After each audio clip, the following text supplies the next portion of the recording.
How are you today? Just great Tuesday afternoon. So I just want to do my first book review. And this also has a movie. There are actually several books that are involved in the subject. So we're more or less going to talk about the subject than this particular book. But the book that I'm referencing is Dopesick by Beth Macy.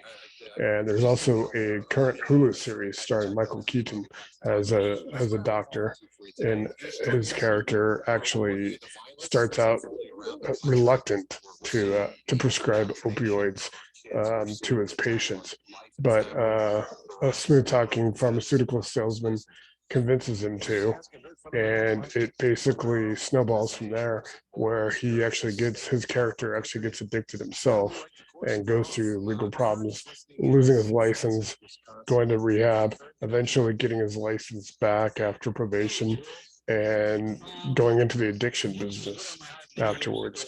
So, to kind of give you a long story short, um, on that situation, but uh, Purdue Pharma is a company that basically they have several other drugs, and were actually they got their origins um, back in the 50s and 60s by becoming with Valium. They actually were the ones who developed Valium. And so Purdue Frederick was a shell company purchased by the Sackler family, Arthur Sackler in particular, and his two brothers. And then eventually Richard Sackler was the CEO, and Mortimer Sackler was one of the brothers, the original brothers. It's kind of a unique situation. It was really strange in the movie. So after reading 4 or 5 books about the Sackler family, Purdue Pharma, and the opioid crisis, kind of realized that this family is kind of really weird. Like, you think most super wealthy, multi-billion dollar worth families would be, but in this case, they had they had their board meetings, and the family made up like 80% of the board, and they had their board meetings at a museum that they had donated hundreds of millions of dollars to. So they had their own wing of the museum named after them, and they had a board meeting. Their boardroom was actually in the museum, and they had a weird table, literally 5 members led by Mortimer would sit on one side of the table, and then his brother and four of his siblings and board members would sit on the other side of the table. But there was like a leaf, like a table leaf in between it, that was pretty about 6 feet wide, about 6 feet. There would be two tables, so there'd be two tables, and then there'd be the leaf in the middle. And they they call them the A shares and the B shares. I'm still researching how that worked. If that meant that the A shares got more money than the B shares, but they were the same family. They just had two complete different camps. Richard was on the B shares along with his dad and his brother, and then on the A side, um, had Mortimer had his daughter Cassie, who later played a big major role in this whole crisis and legal situation, and some other family members. It was quite a unique situation because the family were constantly at odds, and one of it was Richard's trying to become CEO after they launched OxyContin, which came out of their MS Contin, uh, that they had delivered previously, which was based on morphine. And so they wanted something different, because morphine wasn't prescribable for just everyday aches and pains. Dentists and things that wouldn't prescribe it. So it was mostly they were looking for something to do with everyday painkiller. And so they created OxyContin. And basically, OxyContin was received a unique label. Um, it's weird how the label actually was saying that it was less restrictive, and that it could be taken for extended periods of time, and that because of its coding, it was not a drug that the drug users would actually like. Well, that wasn't the case. Obviously, with the opioid crisis, a lot of people got addicted. A lot of pill mills came out of nowhere, predominantly Florida and the Southeast, as well as West Virginia, Virginia, Pennsylvania, Ohio, the coal mine, a lot of the coal miners and things like that in those kind of rural Rust Belt areas. Um, Factory workers and stuff would take it for their aches and pains because it was prescribed, so it could be just a regular aches and pains. You could get a prescription pretty easily. In some cases, though, the pill mills, well, people would actually line up, hundreds at a time would go in, and doctors would write prescriptions. They would have literally people would be camped out in the parking lots, and it became a nightmare. Local law enforcement started recognizing a lot more of the drug dealers were around. Drug dealers, drug users. There's a whole host of people that got in trouble for it. Three brothers down in actually three brothers down in Florida got in trouble. They were like OxyContin. They would actually literally drive it up to Tennessee and sell it at colleges as a drug. You could get high with pretty quick. So what would they do is they would take a pill, and in order to actually, they had a hardened shell, and they would actually take it, put it in their mouth, and get some of the coating to come off. They would then stick it on some table or something, and they would crush it so they could snort it. In some cases, they would mix it with water or something else so they could shoot it like heroin. So there was a lot of different ways that that addicts could actually get high off of it, which was pretty much most of the opioid crisis. The OxyContin itself they were telling people it was less addictive when actually it was addictive. They had obtained this unique label that I try to, without being able to go into exact words because it's, reading a medical, pharmaceutical label for approving the FDA is quite a lot of work. But they had a gentleman who was actually worked at the FDA who was kind of on the take. He ended up leaving the FDA and went to work for them for $390,000 a year salary, which is nice work. Literally 3 times increase in his salary. He actually worked with them to write the label. And so it was, people were surprised they were able to get this label. There were local, prosecutors and investigators, a lady with the DEA's diversion program, which is a unique program. Diversion is basically the level, it's not the DEA out there in the field busting, the meth guys and the coke guys. Diversion is basically for pharmaceuticals and for illegal use of pharmaceuticals, prescriptions, doctors, things like that, prescription fraud. And so it was a lot of people died. I would say probably about 150,000 just by my estimates. That's just OxyContin. There's other types of opioids. There's another company that's in the news right now because they're going through bankruptcy as well. Purdue Pharma filed for bankruptcy, and their lawyers actually chose a jurisdiction where the judge, there's one bankruptcy judge in one district, and he's very pro company. So everything is like he gears all of his cases almost to the filing to the company that's filing, the debtor instead of the creditors.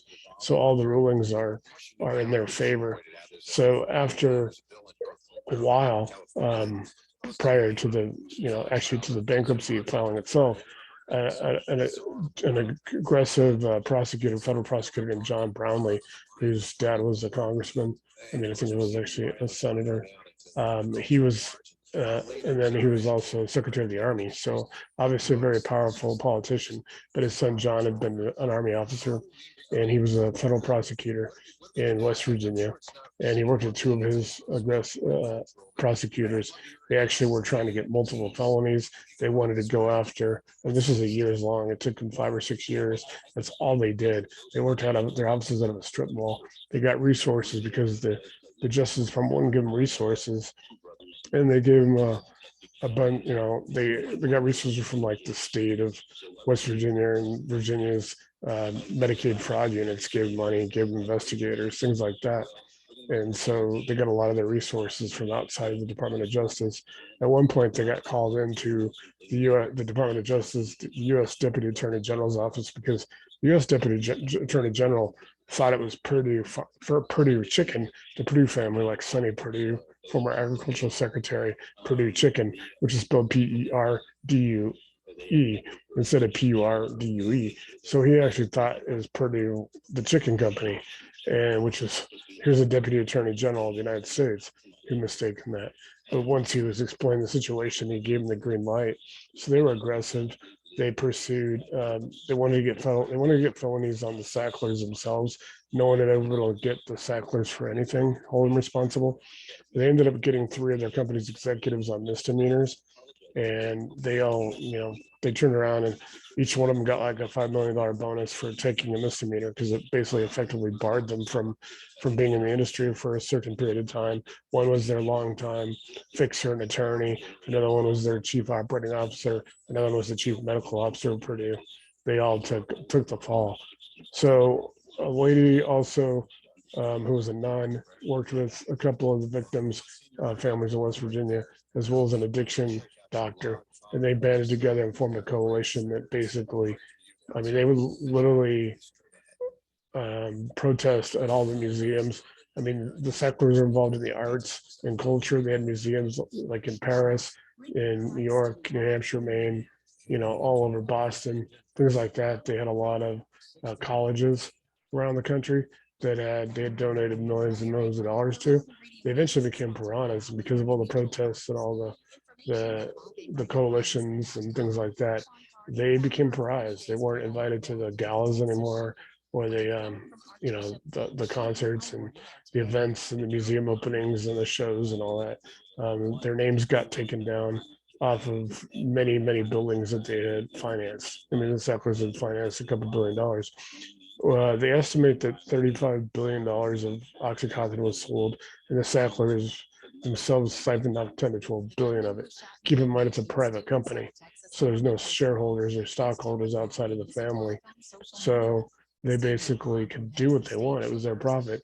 At these meetings that I mentioned before with the Sacklers at the A shares and B shares, they would sometimes propose, let's take $300 million out and let's give the A shares, this, and the B shares this, and they would vote on it. So they basically took out about 10 to $12 billion. Right now, in the bankruptcy, the settlement that they've reached, the Sacklers would pay $4.5 billion. A lot of it would be, they had an agreement that they would be able to sell OxyContin for another 10 years to pay for it. Well, that doesn't sit well now, and so it's been appealed.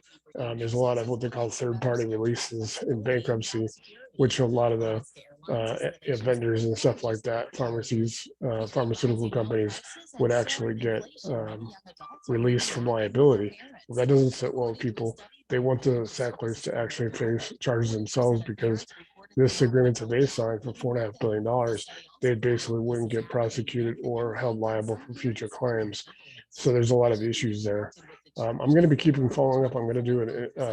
I'm going to do a couple more updates, probably about every 30 days or so, what's going on with that. And where this comes into other people's money is it's actually so much, you got insurance companies that have paid for this. You've got a lot of people who are paying out of pocket. People got addicted, whether they're bad people or good people that just, had pain and all of a sudden they're addicted. It's they're using their money to pay for this stuff. And insurance company, when you have an insurance policy and it's being used, the insurance company's having to pay for a lot of nefarious things. You're giving your hard-earned money to the insurance company, and some of it may be paid out towards other claims. So it is other people's money.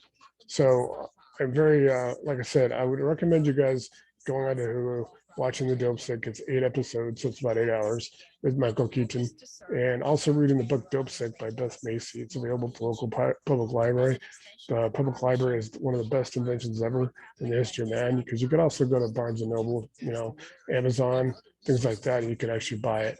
But all the books that I'll be reviewing are books that I'm able to get at my local public library in Jefferson County, Colorado.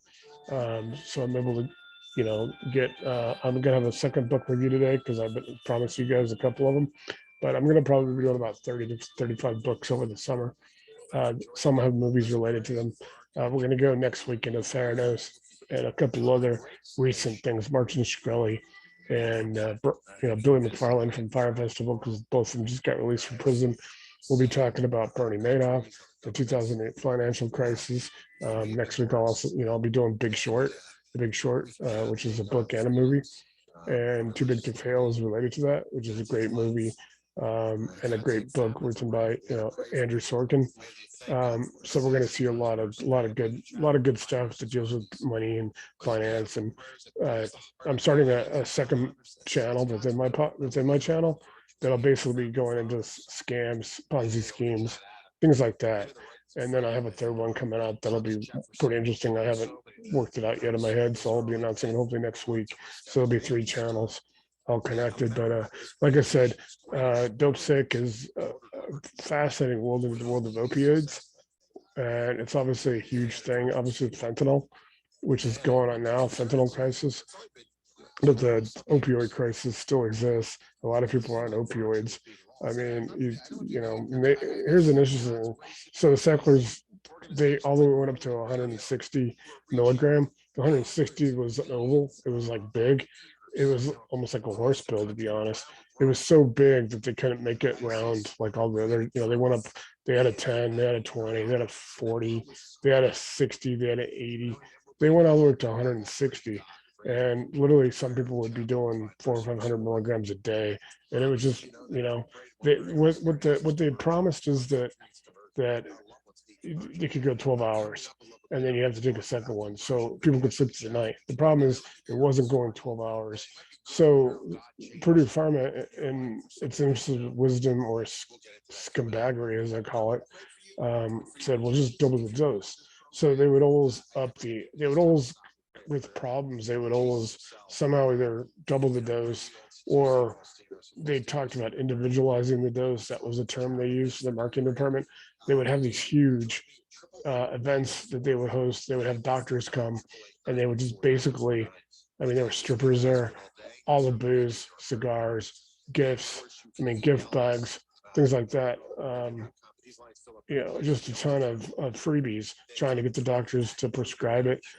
Doctors would become speakers and they would pay them to go and speak at these events. I can't believe how many. I lost track of trying in the book and how many of these events they held over about 10-year period, but they spent hundreds of millions of dollars doing these events. And the pharmaceutical reps, their salespeople, were paid. A lot of them are young, attractive females, things like that. They would, they do the short skirts and the high heels and stuff, and they'd go in there and they'd, even the male pharmaceutical reps, you go in and buy the, Dr. Phoenix, the character that Michael Keaton plays, likes KFC. So his pharmaceutical rep would bring KFC in, and he would bring flowers to his receptionist and nurse, and she would let him buy, and he'd go tell him, pretty much anything that was a problem, the marketing reps would find a workaround. And a lot of this later on, they got into the three executives that I mentioned earlier were busted for what they call rebranding. There was some misbranding. So it was misbranding. So that was some of the things with the labeling and and some of the marketing stuff of what it actually could do. And that's what they got was misdemeanors. Had they got some felonies, they would have gone to jail. Um, like I said, the activists and the Department of Justice, some people want the Sacklers to go to jail. There's about 8 to 10 Sacklers. There's actually a couple of young ones that are probably don't have anything to do with the pharmaceutical company, but they're obviously taking money from it. And so a lot of people aren't happy with that. So it's just a fascinating case. I really was startled by the book. I've read it like 2 or 3 times in the last month. I actually have to take it back tomorrow because it's due. And it's just like I said, it's a really fascinating subject. You can find a lot of stuff on YouTube about it. You hear it every day in the news now. Purdue Pharma. If you want to Google it, look up Purdue Pharma and then look up the Purdue Pharma bankruptcy because you'll get a lot of facts of the bankruptcy case. It's just really fascinating to me. So again, it's Dopesick is the book and the Hulu series. And there's about 4 or 5 other books that are out. I've read 2 of them, 2 additional ones. One was an activist who was himself indicted, and he's actually on one of the claimant committees, the tort committees, basically representing the victims. So that's a pretty fascinating book. I'll probably maybe do that one at the end of the summer after some of these hearings come and go. But like I said, I really appreciate your time today. Don't forget to like, share, and subscribe. I'll have other book and movie recommendations. Like I said, like, share, and subscribe. Trying to get to 100 subscribers by the end of June. So I got 9 now. So I know it's a lot of ways to go, but please subscribe. Just because I said you'll have access to the private Facebook group, which is facebook.com/group/other people's money show. You can go in there there's going to be a lot of stuff, resources in there for people looking for investors, people who are investors, people who want to lend money, people who want to borrow money, and a lot of other stuff in there. We'll be expanding every day. There's also going to be private sessions, Zoom sessions, and other sessions with the subscribers only. where we'll do Q&A. We'll have several guests. We'll have some people that are private lenders, family offices, securities attorneys. A lot of special guests will be coming up. And then you'll get access to special subscriber events that are all 100% free. So like I said, I just ask you to like, share, and subscribe. And with that, folks, I'm going to sign off from this book review today, and I appreciate your time. Thank you.